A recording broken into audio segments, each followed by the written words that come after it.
बोले हनुमान जी महाराज की। भक्तों, पांचों उंगलियां नहीं है बराबर, सबको किस्मत के अनुसार मिले। अरे किस्मत उसकी अच्छी है जिसको ये बालाजी का दरबार मिले। सिकंदर के मंसूबे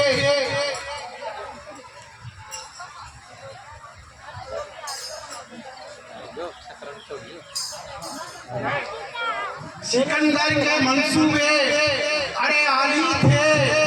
जब इस दुनिया से गया तो उसके दोनों हाथ खाली थे, उसके दोनों हाथ खाली थे। एक दफे सिकंदर ने सारी दुनिया को अपने बस में करने का विचार बनाया। कई देश लूटे, कई गांव लूटे, कई नगर लूटे। वो चाहता था कि पूरे विश्व पर मेरा अधिकार हो।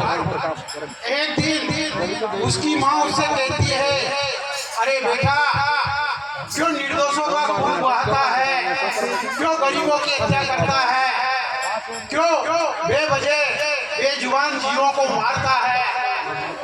लेकिन सिकंदर ने कहा, हे माँ, याद रख, जब मैं पैदा हुआ था तो मेरा एक ही वजूद था कि इस पूरी दुनिया पे मेरा एक छत्र राज हो।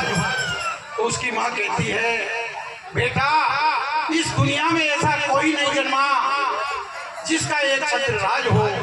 एक छत्र तो उस पूर्ण ब्रह्म परमात्मा का ही राज होता है।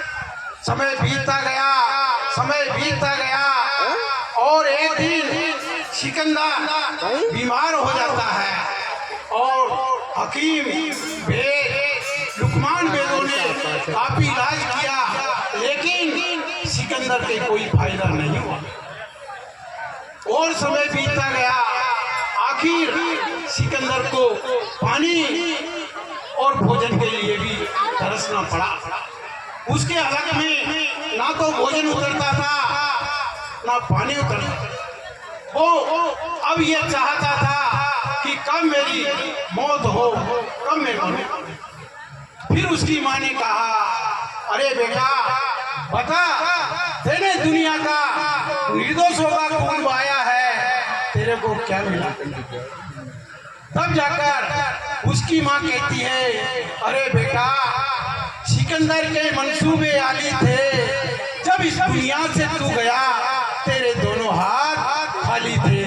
जब तूने पूरी दुनिया को अपने कब्जे में किया, बता तेरे पास क्या है? तू जा रहा है तो इसलिए कभी निर्दोषों पर अत्याचार मत करो, कभी गरीबों पर अत्याचार मत करो, कभी गौ माताओं पर अत्याचार मत करो, कभी बहन बेटियों पर अत्याचार मत करो और कभी माँ और पिताओं पर अत्याचार मत करो।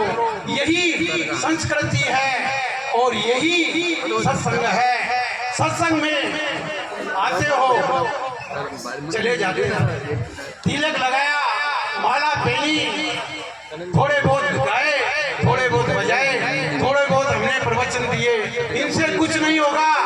ये सब दिखावटी है। क्यों कि सच्चाई कड़वी होती है, सच्चाई छुप नहीं सकती है।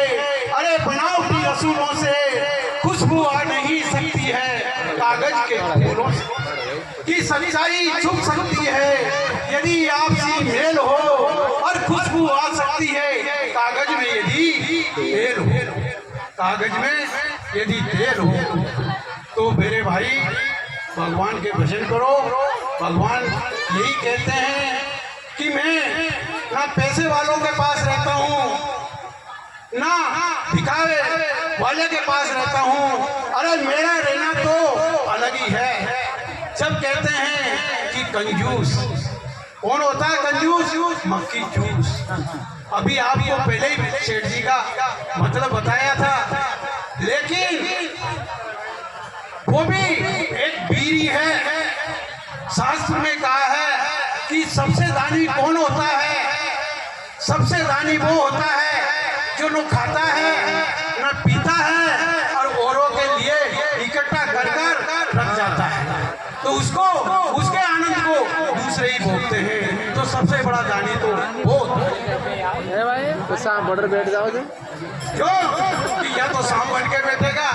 अभी कहते हैं कि कोई के भूत आ रहे हैं, कोई के भूत आ रहे हैं और कोई के प्रेत आ रहे हैं। तो ना तो कोई भूत है, ना कोई भूत है और न कोई प्रेत है। अरे ये तो अपने कर्मों का डंडा है। लक्ष्मण जी कहते हैं निषाद राज से, निषाद राज ये कहता है देखो विधाता की गति, जो मेलों में सोते थे आज मिट्टी के डेले पर सोए हुए हैं। उसी वक्त लक्ष्मण कहता है हे भैया निषाद राज, काऊ न सुन दुख कर जाता और निज कृत कर्म भोग सुन राता, जो जस करही तो तस फल जाता और कर्म फलान क्यों कि ये कर्म हमने किए हैं तो हमको ही भोगना पड़ेगा। राम ने कर्म किए हैं तो राम को ही भोगना पड़ा, सीता ने कर्म किए तो सीता को भोगना पड़ा, कृष्ण ने कर्म किए तो कृष्ण को भोगना पड़ा। कर्म किसी का पीछा नहीं छोड़ते हैं। जिस प्रकार 100 गायों के बीच में एक बछड़ा अपनी माँ को पहचान लेता है, उसी प्रकार इतनी भीड़ों में भी वो कर्म अपने आप को पहचान लेते हैं। इसलिए कर्म सोच समझ कर कीजिए, इतना कीजिए जितना सहन करने की ताकत हो। इतना ही नमक डालो आटे में जितनी रोटी बन सके। अगर ज्यादा नमक डालोगे तो फिर पट्टा डाल है, सोच लो। फिर कहते हैं रामायण में लिखा है, मैं नहीं कहता हूँ, अगर गलत बोलता हूँ तो कोई रोक के बताओ। सो परत्र दुख पावही और सिर धुंधुन बसताए और काले कर्म ईश्वर ही मिथ्या दोष लगाए। फिर काल को कर्म को ईश्वर को क्यों मिथ्या दोष लगाते हो? क्यों कि बीज बोया आम का, अरे बीज बोया आम का तो आम फल खाओगे और बीज बो दिया बमूल का तो वजन अपना अच्छी दुआओगे। बीज बोया बमूल का तो आम कहाँ से आएगा? अरे मेरे भाइयों, अब बीज तो अपन बमूल का बो रहे हैं और याचना करते हैं कि हम आम खाएं, कहाँ से खाओगे? तब कहते हैं कि अमीर और गरीब का बिस्तर एक है, शमशान का कानून नेक है। शमशान के अंदर अमीर जाओ या गरीब जाओ, सबका बिस्तर एक ही है, सबको जाकर एक ही जगह जलना है। करोड़पति जाओ, अरबपति जाओ, खाकपति जाओ या राखपति, कहते हैं कोई लाखों रुपए खा जाते हैं, कोई करोड़ों रुपए खाकर इस देश से भाग जाते हैं, लेकिन पकड़े कौन जाते हैं? जिनके पास मोटरसाइकिल के कागज और ये हेलमेट नहीं होता है, वो पकड़े जाते हैं बेचारे।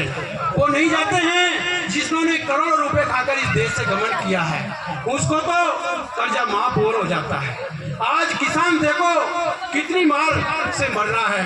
अरे अब तो गवर्नमेंट ने ये भी कर दिया है डीजल भी कैनों में नहीं मिलेगा। मेरे भाइयों, अब कोई किसान अगर गेड़ में ट्रैक्टर चला रहा है, उसका डीजल यदि बीत जाता है तो गेड़ में से निकाल के कैसे लाएगा वो ट्रैक्टर?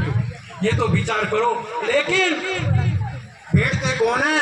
अन्य आदमी ऊपर बैठते हैं, जिनको ये पता नहीं होता कि दर्द क्या है। दर्द को यदि पहचानोगे तो याद रखो। कहते हैं फिल्में टैक्स फ्री इसलिए हो जाती है क्योंकि वो करोड़पतियों का व्यापार होता है, और शिक्षाएं इसलिए टैक्स फ्री नहीं होती है क्योंकि वो आपके गरीब बच्चों के भविष्य का सवाल है। क्यों गरीब बच्चे आपके पढ़ेंगे, कैसे शिक्षा फ्री हो जाएगी? वो तो यानी उसमें तो टैक्स ऊपर टैक्स, टैक्स ऊपर टैक्स, ये भी टैक्स वो भी टैक्स सब लगेगा। और फिल्में देखो तो वो करोड़पतियों का व्यापार है, जिनके लाखों करोड़ों अरबों रुपए एक फिल्मों में आते हैं। इसलिए मेरे बात मैं कहता हूँ कि मत इतराओ इस 2 दिन की जिंदगी के ठाट पर, और मुट्ठी भी खाली रहेगी पहुँचोगे जब शमशान घाट पर। नमक चाटने से हड्डियां गलती है और तलवे चाटने से जमीर अंत समय में काम आएंगे। 2 गज कफन 4 कंधे, चाहे गरीब हो या अमीर। ये जिंदगी है साहब, अरे छोड़कर चली जाएगी, मेज पर होगी तस्वीर कुर्सी खाली ले जाएगी। मेज पे आपकी तस्वीर धर देंगे, जो भी आएंगे वो आओ और फूल चढ़ाओ। कुर्सी बगल में खाली पड़ी रहेगी, किस पे बैठोगे? तो इसलिए मेरे भाइयों, ये जिंदगी मिली है, इस जिंदगी को सोच समझ कर जियो। अगर आपसे अच्छा किसी का नहीं बने तो बुरा मत। मन की तरंग को मार ले, अरे बस वजन हो गया, आदत अपनी बुरी सुधार ले, बस हो गया। जिंदगी मिली है तुमको, अरे किसी के काम आने के लिए, लेकिन जिंदगी गुजार दी है हमने कागज के चंदे टुकड़े कमाने के लिए। बस मेरा 10 मिनट बस। धन्यवाद गर्ग साहब, बहुत बहुत धन्यवाद। हमारे बीच में सुमेर जी मीणा चरोद वाले एक भजन गाएंगे। आओ सुमेर जी।